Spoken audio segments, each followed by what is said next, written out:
So today we're going to go over the installation of the Hogworkz 5 3/4 inch Blackout LED headlight V2. You can see that's the part number up there in the upper left, HW195023. That was from JP Cycles. It's kind of a spendier headlight. It's about 199 bucks, but I've already installed it, and I just kind of want to go over a couple things that I found with it.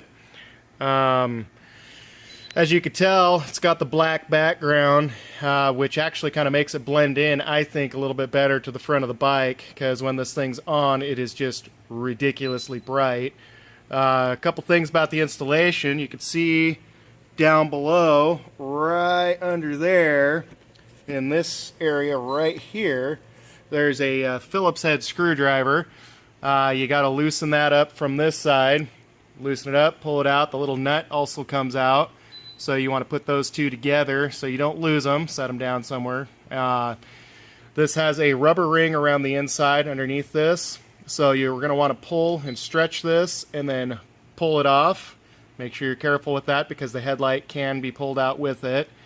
Once you get that pulled out, you'll see an assortment of wiring behind there. That was the only thing that I found really, I guess, challenging about doing this whole installation, was the fact that you had to adjust that wiring to where the ballast on the back of the bulb would actually fit up inside there. So it took a little bit of finagling, you know, taking the wires and such, moving them around, and then sticking it in there, and then you got to make sure that that goes in all the way with that rubber seal. Now this is a 97 Harley Sportster 883 with the 1200 kit on it, so should be pretty standard for most Sportsters.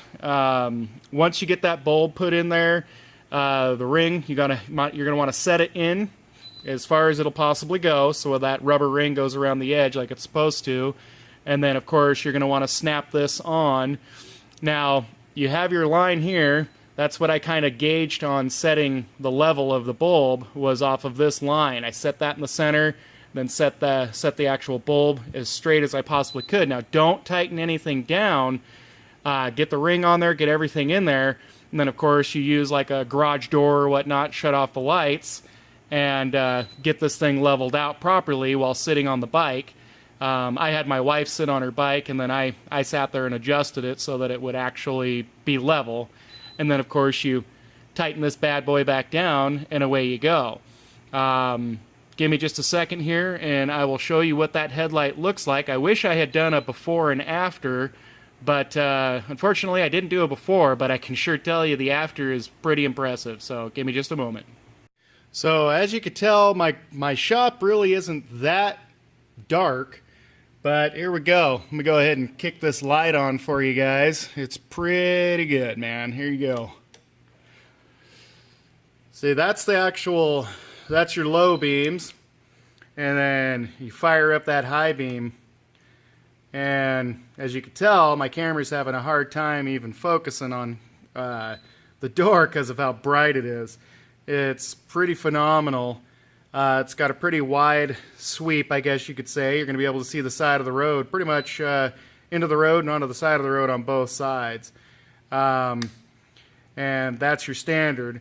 So if you're having a problem seeing anything at night, anything like that, I mean, this is definitely the headlight for you. It's gnarly. So good luck with your installation. And again, I got this from JP Cycles. I'm not an affiliate of theirs or anything like that. I just looked online and they had the one that I wanted, and that was it.